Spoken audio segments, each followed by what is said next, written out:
Hello friends, welcome back to my channel. আকৌ আহিছোঁ আন এটা চৰকাৰী আঁচনি লৈ। আগৰ ভিডিঅ'ত আলোচনা কৰিছোঁ প্ৰধানমন্ত্ৰী আৱাস যোজনা গ্ৰামীণৰ বিষয়ে। যিসকলে ভিডিঅ'টো চোৱা নাই, আই বটনত ক্লিক কৰি চাই ল'ব পাৰে, নাইবা ডেছক্ৰিপশ্যন বক্সতো লিংক দিয়া থাকিব।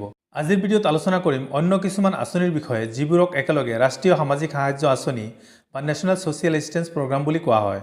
সামাজিক সাহায্য আঁচনি বুলি এইকাৰণে কোৱা হয় যে আমাৰ সমাজ ব্যৱস্থাত কিছুমান মানুহ আছে যাক ভালনাৰেবল বা দুৰ্বল শ্ৰেণীৰ লোক বুলি গণ্য কৰা হয়। উদাহৰণস্বৰূপে বৃদ্ধ, বিধৱা, বিকলাংগ বা বিশেষভাৱে সক্ষম লোকসকল। এওঁলোকে সাধাৰণতে নিজৰ জীৱন নিৰ্বাহৰ বাবে অন্যৰ ওপৰত নিৰ্ভৰ কৰিব লগা হয়।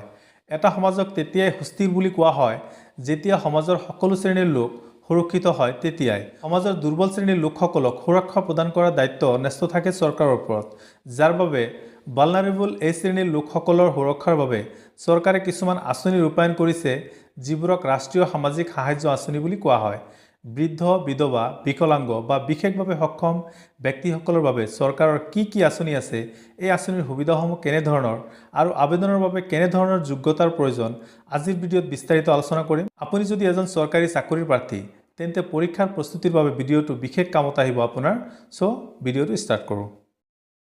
ছ'চিয়েল এছিষ্টেন্স প্ৰগ্ৰাম বা সামাজিক সাহায্য আঁচনিসমূহৰ মুখ্য উদ্দেশ্য হৈছে যে সমাজৰ যিসকল দৰিদ্ৰ লোক বা যিসকল নিথৰুৱা বা নিঃস্ব লোক, তেখেতসকলক পেঞ্চন প্ৰদানৰ জৰিয়তে আৰ্থিক সাহায্য প্ৰদান কৰিব পৰা যায়। এইটো হৈছে ছ'চিয়েল এছিষ্টেন্স প্ৰগ্ৰাম বা সামাজিক সাহায্য আঁচনিৰ মুখ্য উদ্দেশ্য। ছ'চিয়েল এছিষ্টেন্স প্ৰগ্ৰামসমূহৰ ভিত্তি হৈছে আমাৰ ভাৰতবৰ্ষৰ সংবিধানখন। আমাৰ সংবিধানৰ আৰ্টিকল 41ত চৰকাৰক নিৰ্দেশ প্ৰদান কৰা হৈছে যাতে চৰকাৰে দেশৰ যিসমূহ নিবনুৱা আছে, যিসকল বৃদ্ধ লোক আছে বা যিসমূহ শাৰীৰিকভাৱে বাধাগ্ৰস্ত লোক আছে, তেখেতসকলৰ বাবে আইন প্ৰণয়ন কৰা যাতে তেওঁলোকক চৰকাৰীভাৱে সাহায্য প্ৰদান কৰিব পৰা যায়। এই আইনসমূহ প্ৰণয়ন কৰাৰ ক্ষেত্ৰত চৰকাৰক কেইটামান কথাৰ ওপৰত লক্ষ্য ৰাখিব লাগিব যে চৰকাৰৰ যে ইকনমিক কেপাচিটি অৰ্থাৎ আৰ্থিক সক্ষমতা, তাৰ ওপৰত লক্ষ্য ৰাখিব লাগিব। যেতিয়াই চৰকাৰৰ আৰ্থিক সক্ষমতা আহিব তেতিয়াহে এই আইন প্ৰণয়ন কৰিবলৈ চৰকাৰক নিৰ্দেশ দিয়া হৈছে। আৰু ইয়াৰ উপৰি দেশৰ যি উন্নয়নৰ অৱস্থা তাকো লক্ষ্য ৰাখিব লাগিব। অৰ্থাৎ চৰকাৰৰ আৰ্থিক সক্ষমতা আৰু দেশৰ উন্নয়ন এই দুয়োটা কথাৰ ওপৰত লক্ষ্য ৰাখিহে এই আইনসমূহ প্ৰণয়ন কৰিব লাগিব। এই ক্ষেত্ৰত আমাৰ জানিবলগীয়া এটা কথা আছে যে আৰ্টিকল 41টো হৈছে সংবিধানৰ যি ডিৰেক্টিভ প্ৰিন্সিপল অফ ষ্টেট পলিচি, এই ডিৰেক্টিভ প্ৰিন্সিপল অফ ষ্টেট পলিচি যিটো পাৰ্ট আছে সেই পাৰ্টৰ অধীনস্থ। চ' ডিৰেক্টিভ প্ৰিন্সিপল অফ ষ্টেট পলিচি আমাৰ সংবিধানৰ 36 আৰ্টিকলৰ পৰা 51 আৰ্টিকললৈকে এই আৰ্টিকল কেইটাৰ ভিতৰতে লিপিবদ্ধ আছে। সংবিধানৰ আৰ্টিকল 41ৰ নিৰ্দেশ মানি লৈ ভাৰত চৰকাৰে নেশ্যনেল ছ'চিয়েল এছিষ্টেন্স প্ৰগ্ৰাম বা ৰাষ্ট্ৰীয় সামাজিক সাহায্য আঁচনি ইন্ট্ৰডিউচ কৰিছিলে পোনপ্ৰথমবাৰৰ বাবে। আৰু এই আঁচনিটো সম্পূৰ্ণভাৱে চেন্ট্ৰেলি স্পন্সৰ্ড স্কিম হয়। পোনপ্ৰথমবাৰৰ বাবে 1995 চনত ভাৰত চৰকাৰে ভাৰতবৰ্ষত নেশ্যনেল ছ'চিয়েল এছিষ্টেন্স প্ৰগ্ৰাম আঁচনি ইন্ট্ৰডিউচ কৰিছিলে। এই আঁচনিটো সম্পূৰ্ণভাৱে চেন্ট্ৰেলি স্পন্সৰ্ড স্কিম। চেন্ট্ৰেলি স্পন্সৰ্ড স্কিম মানে হৈছে যিবোৰ আঁচনি কেন্দ্ৰীয় চৰকাৰে প্ৰস্তুত কৰে, ইয়াক ইমপ্লিমেণ্ট কৰে ৰাজ্য চৰকাৰসমূহে, কিন্তু ইমপ্লিমেণ্টৰ বাবে যি অৰ্থৰ প্ৰয়োজন হয়, টকাৰ প্ৰয়োজন হয়, সেই টকা সম্পূৰ্ণভাৱে কেন্দ্ৰীয় চৰকাৰে প্ৰদান কৰে। কেন্দ্ৰীয় চৰকাৰৰ উপৰিও অসম চৰকাৰেও দুটাকৈ ছ'চিয়েল এছিষ্টেন্স প্ৰগ্ৰাম অৰ্থাৎ সামাজিক সাহায্য আঁচনি ইন্ট্ৰডিউচ কৰিছে। চ' আজিৰ ভিডিঅ'ত কেন্দ্ৰীয় চৰকাৰৰ এই নেশ্যনেল ছ'চিয়েল এছিষ্টেন্স প্ৰগ্ৰাম আৰু অসম চৰকাৰৰ যি ষ্টেট ছ'চিয়েল এছিষ্টেন্স প্ৰগ্ৰাম আছে, এই সকলো আঁচনিৰ বাবে কি যোগ্যতাৰ প্ৰয়োজন আৰু বেনিফিচিয়াৰীসকলে কি বেনিফিট পাব, এই সকলো বিশ্লেষণ আজিৰ ভিডিঅ'ত কৰা হ'ব। নেশ্যনেল ছ'চিয়েল এছিষ্টেন্স প্ৰগ্ৰাম যিহেতু এটা আমব্ৰেলা প্ৰগ্ৰাম, গতিকে ইয়াৰ অধীনত বহুকেইটা স্কিম বা বহুকেইটা কম্পনেণ্ট ভাৰতবৰ্ষত ৰূপায়িত হৈ আছে। গতিকে আমি চাম যে নেশ্যনেল ছ'চিয়েল এছিষ্টেন্স প্ৰগ্ৰামৰ অধীনত কি কম্পনেণ্ট আছে বা কি স্কিম ইয়াৰ অধীনত ৰূপায়িত হৈ আছে।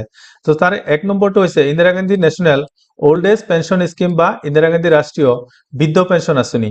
ইয়াৰ পিছতে পাম আমি Indira Gandhi national widow pension scheme বা ইন্দিৰা গান্ধী ৰাষ্ট্ৰীয় বিধৱা পেঞ্চন আঁচনি। ইয়াৰ পিছত Indira Gandhi national disability pension scheme, Indira Gandhi ৰাষ্ট্ৰীয় শাৰীৰিক বাধাগ্ৰস্ত পেঞ্চন আঁচনি, আৰু শেষৰটো হৈছে নেশ্যনেল ফেমিলি বেনিফিট স্কিম বা ৰাষ্ট্ৰীয় পৰিয়াল কল্যাণ আঁচনি। চ' প্ৰথমতে চাওঁ আহক Indira Gandhi national old age pension scheme বা ইন্দিৰা গান্ধী ৰাষ্ট্ৰীয় বৃদ্ধ পেঞ্চন আঁচনিৰ বাবে কি যোগ্যতাৰ প্ৰয়োজন। চ' প্ৰথমতে হ'ল যে এই ইন্দিৰা গান্ধী বৃদ্ধ পেঞ্চন আঁচনিৰ অধীনত আবেদন কৰিব বিচাৰিব, তেওঁ BPL ফেমিলিৰ সদস্য হ'ব লাগিব, তেওঁৰ বয়স হ'ব লাগিব ন্যূনতম 60 বছৰ। এই আঁচনিৰ অধীনত এগৰাকী বেনিফিচিয়াৰীয়ে কি সুবিধা লাভ কৰিব। চ' বেনিফিচিয়াৰীৰ বয়স যদি 60ৰ পৰা 79 বছৰ বয়সলৈকে হয়, তেতিয়াহ'লে তেওঁ প্ৰতিমাহে 250 টকা পেঞ্চন লাভ কৰিব আৰু 80 বা তাৰ ঊৰ্ধ্বৰ যদি ব্যক্তি কোনোবা বেনিফিচিয়াৰী হয় তেতিয়াহ'লে তেওঁ লাভ কৰিব প্ৰতিমাহে 550 টকা pension. Indira Gandhi national widow pension আঁচনি বা ইন্দিৰা গান্ধী ৰাষ্ট্ৰীয় বিধৱা পেঞ্চন আঁচনিৰ যি যোগ্যতাৰ প্ৰয়োজন সেয়া হৈছে এই আঁচনিখনতো BPL পৰিয়ালৰ সদস্যসকলে আবেদন কৰিব পাৰিব আৰু তেওঁৰ বয়স হ'ব লাগিব কমপক্ষে 40 বছৰ। বেনিফিচিয়াৰী এজনে লাভ কৰিব তেওঁৰ বয়স যদি 80 বছৰলৈকে হয় তেতিয়াহ'লে তেওঁ প্ৰতিমাহে 300 টকা পেঞ্চন লাভ কৰিব আৰু 80ৰ ঊৰ্ধ্বৰ যিসকল বেনিফিচিয়াৰী আছে তেওঁলোকে লাভ কৰিব প্ৰতিমাহে 550 টকালৈকে pension. Indira Gandhi national disability pension scheme বা ইন্দিৰা গান্ধী ৰাষ্ট্ৰীয় শাৰীৰিক বাধাগ্ৰস্ত পেঞ্চন আঁচনিৰ বাবে যোগ্যতা লাভৰ বাবে এগৰাকী ব্যক্তি হ'ব লাগিব BPL পৰিয়ালৰ সদস্য, লগতে তেওঁৰ বয়স হ'ব লাগিব কমপক্ষে 18 বছৰ, অৰ্থাৎ 18 বছৰ নহ'লে কোনো ব্যক্তিয়ে এই আঁচনিত আবেদন কৰিব নোৱাৰিব।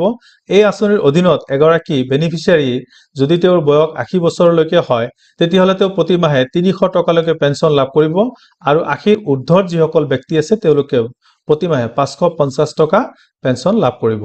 নেশ্যনেল ফেমিলি বেনিফিট স্কিম বা ৰাষ্ট্ৰীয় পৰিয়াল কল্যাণ আঁচনিটো হ'ল যে এটা পৰিয়ালৰ যিগৰাকী ব্ৰেড উইনাৰ থাকে বা একমাত্ৰ উপাৰ্জনকাৰী ব্যক্তি থাকে তেওঁৰ মৃত্যুৰ পিছত পৰিয়ালটো সম্পূৰ্ণভাৱে নিথৰুৱা হৈ পৰে আৰু এই নিথৰুৱা পৰিয়ালটোক সকাহ দিয়াৰ বাবে ভাৰত চৰকাৰে এই আঁচনি ৰূপায়ণ কৰিছে, যিটো আঁচনিৰ জৰিয়তে সেই পৰিয়ালটোক 20,000 টকাৰ এককালীন সাহায্য প্ৰদান কৰা হয়। সো ইয়াত আমি কেইটামান কথা লক্ষ্য ৰাখিব লাগিব যে ব্ৰেড উইনাৰ বুলিলে অকল পুৰুষ সদস্য নহয়, মহিলা সদস্য, মহিলাগৰাকীও পৰিয়ালৰ ব্ৰেড উইনাৰ হ'ব পাৰে। যদিও মহিলাগৰাকী গৃহিণী হয় তেওঁ ব্ৰেড উইনাৰ বুলি এইখন আইনে কনচিডাৰ কৰিছে। সো এই আইনৰ অধীনত যেতিয়া ব্ৰেড উইনাৰ গৰাকীৰ মৃত্যু হ'ব তেতিয়া তেওঁৰ বয়স 18 পৰা 60 বছৰ বয়সৰ ভিতৰত হ'ব লাগিব। অৰ্থাৎ ব্ৰেড উইনাৰ বুলি এইটো আইনে অভিহিত কৰিছে সেইসকল ব্যক্তিক যিসকলৰ বয়স 18 পৰা 60 বছৰ বয়সৰ ভিতৰত। সো এই 20,000 টকাৰ উপৰি অসম চৰকাৰে অতিৰিক্তভাৱে আৰু 5,000 টকা পৰিয়ালটোক প্ৰদান কৰিব। অৰ্থাৎ নেশ্যনেল ফেমিলি বেনিফিট স্কিমৰ অধীনত 20,000 টকা আৰু অসম চৰকাৰে প্ৰদান কৰা অতিৰিক্ত 5,000 টকাৰে পৰিয়ালটোৱে মুঠ 25,000 টকা লাভ কৰিব। অসম চৰকাৰে প্ৰদান কৰা এই 5,000 টকা 2019 চনৰ এপ্ৰিল মাহত বা তাৰ পিছত যিটো পৰিয়ালৰ ব্ৰেড উইনাৰ গৰাকীৰ মৃত্যু হৈছে সেই পৰিয়ালকহে প্ৰদান কৰিব। এতিয়া চাওক আঁচনিটো ইমপ্লিমেণ্ট কৰাৰ বাবে এডমিনিষ্ট্ৰেটিভ এৰেঞ্জমেণ্ট কেনেকুৱা বা কোনটো লেভেলত প্ৰশাসন কিদৰে জড়িত হৈ আছে এই স্কিমটো ইমপ্লিমেণ্ট কৰাৰ বাবে সেই বিষয়ে এবাৰ চকু ফুৰাই লওক। সো ডিষ্ট্ৰিক্ট লেভেলত ইমপ্লিমেণ্টিং অথৰিটি হিচাপে আছে জিলা পৰিষদ। 6 শিডিউল এৰিয়াসমূহ যেনেকুৱা BTR, এই BTR বা 6 শিডিউল এৰিয়াসমূহত যিহেতু জিলা পৰিষদ নাই গতিকে তাত ইমপ্লিমেণ্টিং অথৰিটি হ'ব DRDA। ইণ্টাৰমিডিয়েট লেভেল অৰ্থাৎ মাজৰ পৰ্যায়ত থাকিব আঞ্চলিক পঞ্চায়ত নাইবা ব্লক ডেভেলপমেণ্ট অফিচসমূহ বা আমাৰ উন্নয়ন খণ্ডসমূহ থাকিব ইমপ্লিমেণ্টিং অথৰিটি হিচাপে। আনহাতে লোকেল লেভেল অৰ্থাৎ একেবাৰে তলৰ পৰ্যায়ত গাঁৱৰ ক্ষেত্ৰত থাকিব গাঁও পঞ্চায়ত আৰু 6 শিডিউল এৰিয়াত যিহেতু গাঁও পঞ্চায়ত নাই গতিকে আকৌ উন্নয়ন খণ্ড বা ব্লক ডেভেলপমেণ্ট অফিচসমূহ থাকিব ইমপ্লিমেণ্টিং অথৰিটি। আনহাতে স্থানীয় পৰ্যায়ত আমাৰ চহৰ অঞ্চলৰ ক্ষেত্ৰত দেখা যাব চহৰ অঞ্চলৰ ক্ষেত্ৰতো গাঁও পঞ্চায়ত নাই গতিকে এই ক্ষেত্ৰত আইনটো ৰূপায়ণ কৰিব মিউনিচিপাল কৰ্পোৰেশ্যন, মিউনিচিপাল বোৰ্ড বা টাউন কমিটিসমূহে চহৰ অঞ্চলসমূহত আঁচনিটো ৰূপায়ণ কৰিব। নেশ্যনেল ছ'চিয়েল এছিষ্টেন্স প্ৰগ্ৰামৰ উপৰিও অসম চৰকাৰে দুটাকৈ ষ্টেট ছ'চিয়েল এছিষ্টেন্স প্ৰগ্ৰাম ৰূপায়ণ কৰি আছে। সেই দুটা হ'ল শ্বহীদ কুশল কোঁৱৰ সাৰ্বজনীন বৃদ্ধ পেঞ্চন আঁচনি আৰু Indira Miri universal widow pension scheme. এই দুটা আঁচনিৰ উদ্দেশ্য হ'ল যে নেশ্যনেল ছ'চিয়েল এছিষ্টেন্স প্ৰগ্ৰামে যিবোৰ লোকক সাঙুৰি লোৱা নাই অৰ্থাৎ যিবোৰ যোগ্য বেনিফিচিয়াৰী নেশ্যনেল ছ'চিয়েল এছিষ্টেন্স প্ৰগ্ৰামৰ পৰা বাদ পৰি গৈছে তেওঁলোকক ইনক্লুড কৰি গোটেই অসমত ছ'চিয়েল এছিষ্টেন্স প্ৰগ্ৰাম ইউনিভাৰ্চেলাইজেশ্যন কৰাৰ উদ্দেশ্য হৈছে ষ্টেট ছ'চিয়েল এছিষ্টেন্স প্ৰগ্ৰাম দুটাৰ উদ্দেশ্য। শ্বহীদ কুশল কোঁৱৰ সাৰ্বজনীন বৃদ্ধ পেঞ্চন আঁচনি অসম চৰকাৰে 2018-19 বিত্তীয় বৰ্ষত পোনপ্ৰথমবাৰৰ বাবে ইন্ট্ৰডিউচ কৰিছে আৰু এই আঁচনিটো ৰূপায়ণ কৰাৰ উদ্দেশ্য হ'ল যিসকল বৃদ্ধ লোক Indira Gandhi national old age pension আঁচনিৰ অধীনত অন্তৰ্ভুক্ত হোৱা নাই অৰ্থাৎ ডেপ্ৰাইভ হৈছে সেই সকল লোকক যাতে অন্তৰ্ভুক্ত কৰিব পৰা যায় সেইটো হৈছে এই আঁচনিৰ উদ্দেশ্য। আৰু এই আঁচনিত BPL, APL দুই ধৰণৰ পৰিয়ালৰ সদস্যই ইয়াত আবেদন কৰিব পাৰিব। এই আঁচনিৰ অধীনত এগৰাকী বেনিফিচিয়াৰীয়ে প্ৰতিমাহে 250 টকা পেঞ্চন হিচাপে লাভ কৰিব। শ্বহীদ কুশল কোঁৱৰ সাৰ্বজনীন বৃদ্ধ পেঞ্চন আঁচনিত যদি আপুনি এপ্লাই কৰিব বিচাৰে তেতিয়াহ'লে আপোনাৰ যিসমূহ এলিজিবিলিটি ক্ৰাইটেৰিয়াৰ প্ৰয়োজন হ'ব তাৰে প্ৰথমটো হৈছে যে আবেদনকাৰীৰ বয়স কমপক্ষে 60 বছৰ হ'ব লাগিব আৰু আবেদনকাৰী কোনো গভৰ্ণমেণ্ট পেঞ্চনৰ অধীনত পেঞ্চন লাভ কৰি যদি থাকে তেতিয়াহ'লে তেওঁ ইয়াৰ বাবে যোগ্য বিবেচিত নহব আবেদনকাৰীজন প্ৰণাম এক্টৰ জৰিয়তে বেনিফিট লাভ কৰিব নোৱাৰিব প্ৰণাম এক্ট হৈছে অসম চৰকাৰৰ এটা আইন যিটো আইনটো কৰা হৈছিল 2017 চনত আৰু পিছৰ পৰ্যায়ত ইয়াক 2021 চনত এমেন্ডমেন্ট কৰা হৈছে সো আইনটো হল the Assam employees parent responsibility and norms for accountability and monitoring so এইটো হৈছে অসম চৰকাৰৰ আইন এই আইনৰ অধীনত অসম চৰকাৰৰ যিসকল এমপ্লয়ি আছে চৰকাৰী কৰ্মচাৰী আছে সেই কৰ্মচাৰীৰ যিসকল পিতৃ মাতৃ আছে বা শাৰীৰিকভাৱে বাধাগ্ৰস্ত যদি ভাই ভনী তেওঁৰ ঘৰত থাকে তেওঁলোকক এই এমপ্লয়ি গৰাকীৰ দৰমহাৰ পৰা প্ৰতি মাহে আপ টু 10% লৈকে সাহায্য আগবঢ়াব লাগিব আৰু কিছুমান বিশেষ ক্ষেত্ৰত 15% লৈকে সাহায্য তেওঁলোকক আগবঢ়াব লাগিব যদিহে তেনেকুৱা পিতৃ মাতৃ বা বাধাগ্ৰস্ত ভাই ভনী সকলে আবেদন কৰে তেতিয়াহে সো এই প্ৰণাম এক্টৰ অধীনত যিসকল ব্যক্তি ইতিমধ্যে বেনিফিট লাভ কৰিছে তেওঁলোকে এই শহীদ কুশল কোঁৱৰ সাৰ্বজনীন বৃদ্ধ পেঞ্চন আঁচনিৰ বাবে যোগ্য ব্যক্তি হিচাপে বিবেচিত নহব ইয়াৰ উপৰি নেশ্যনেল পেঞ্চন স্কিমৰ অধীনত যদি কোনো ব্যক্তি ইতিমধ্যে পেঞ্চন লাভ কৰিছে তেও এই পেঞ্চন আঁচনিৰ আবেদন কৰিব নোৱাৰিব সো যদি কোনো ব্যক্তিয়ে ইনকাম ট্যাক্স দিয়ে তেতিয়া হলে তেও এই আঁচনিত আবেদন কৰিব নোৱাৰিব বা কোনো ব্যক্তিৰ বছৰে ইনকাম যদি 2.5 লাখ টকা বা তাতকৈ বেছি তেতিয়া হলেও এই আঁচনিত তেও যোগ্য বিবেচিত নহব ইয়াৰ উপৰি কোনো ব্যক্তিৰ লৰা ছোৱালী যদি কেন্দ্ৰীয় চৰকাৰৰ বা ষ্টেট গভৰ্ণমেণ্টৰ বা আৰ্ম ফোৰ্সৰ বা প্যাৰামিলিটাৰী ফোৰ্সৰ গ্ৰেড 1 আৰু গ্ৰেড 2 পদত চাকৰি কৰি আছে তেনেকুৱা চাকৰিয়ালৰ পিতৃ মাতৃও এই আঁচনিৰ সুবিধা নাপাব Indira Miri universal widow pension scheme বা বিধৱা পেঞ্চন স্কিমটো 2019-20 বিত্তীয় বৰ্ষত অসম চৰকাৰে ইন্ট্ৰোডিউস কৰিছিল সো ইয়াৰ উদ্দেশ্য হল যে যিসকল বিধৱা লোক Indira Gandhi national widow pension স্কিমৰ অন্তৰ্ভুক্ত হোৱা নাই সো তেখেতসকলক অন্তৰ্ভুক্ত কৰি লোৱাৰ উদ্দেশ্য হৈছে Indira Miri universal widow pension স্কিমৰ উদ্দেশ্য সো ইয়াত যিসকলে এপ্লাই কৰিব পাৰিব তেওঁলোক হৈছে বিপিএল এপিএল দুই ধৰণৰ পৰিয়ালৰ সদস্য ইয়াত এপ্লাই কৰিব পাৰিব সো এই স্কিমটো দুই ধৰণৰ সাহায্য প্ৰদান কৰা হয় এটা হৈছে যে বেনিফিচিয়াৰী গৰাকীয়ে মান্থলি 300 তেও মান্থলি পেঞ্চন ল'ব পাৰে নাইবা তেও এককালীন 25,000 টকাৰ সাহায্য তেও লাভ কৰিব পাৰে Indira Miri universal widow pension স্কিমৰ এলিজিবিলিটি ক্ৰাইটেৰিয়া সমূহ কি কি সেই বিষয়ে আমি এবাৰ চকু ফুৰাই লওঁ সো ইয়াৰ আগৰ স্লাইডতে আপোনালোকে দেখিছে যে ইয়াৰ দুটা কম্পোনেন্ট আছে এটা হৈছে পেঞ্চন কম্পোনেন্ট সেই পেঞ্চন কম্পোনেন্টত যদি মান্থলি 300 টকাকৈ তেও পেঞ্চন পাব বিচাৰে তেতিয়া হলে বেনিফিচিয়াৰী গৰাকীৰ বয়স হ'ব লাগিব 18 ৰ পৰা আপ টু 60 ইয়াৰ্স অৰ্থাৎ 18 ৰ পৰা 60 বছৰ বয়সলৈকে যদিহে বেনিফিচিয়াৰী গৰাকীয়ে বিচাৰে যে তেও ওৱান টাইম 25,000 ৰ তেও বেনিফিট লাভ কৰিব গ্ৰান্ট লাভ কৰিব তেতিয়া হলে তেওঁৰ বয়স হ'ব লাগিব 18 ৰ পৰা 45 বছৰ বয়সৰ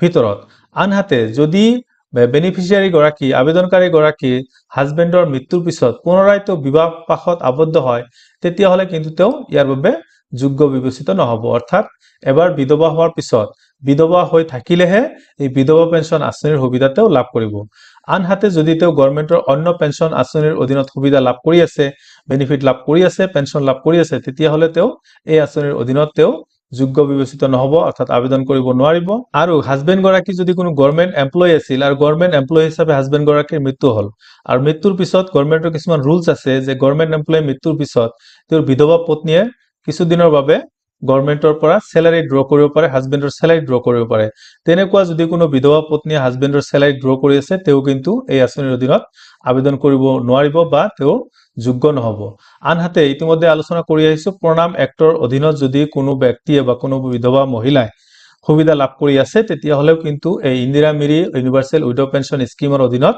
তেও আবেদন কৰিব নোৱাৰিব বা বেনিফিচিয়াৰী তেও হ'ব নোৱাৰিব সো ফ্ৰেন্ডস আজিৰ ভিডিওটো ইমানতে সামৰিছো ভিডিও ভাল লাগিলে বন্ধুসকলৰ সৈতে শেয়াৰ কৰিব অন্য এটা আঁচনি লৈ সোনকালে আহি আছো পৰৱৰ্তী ভিডিওত আপুনি যদি চেনেলটো সাবস্ক্ৰাইব কৰা নাই তেন্তে প্লিজ চেনেলটো সাবস্ক্ৰাইব কৰিব আৰু পিছৰ ভিডিওসমূহ পাবলৈ বেল বটন প্ৰেছ কৰিবলৈ নাপাহৰিব ধন্যবাদ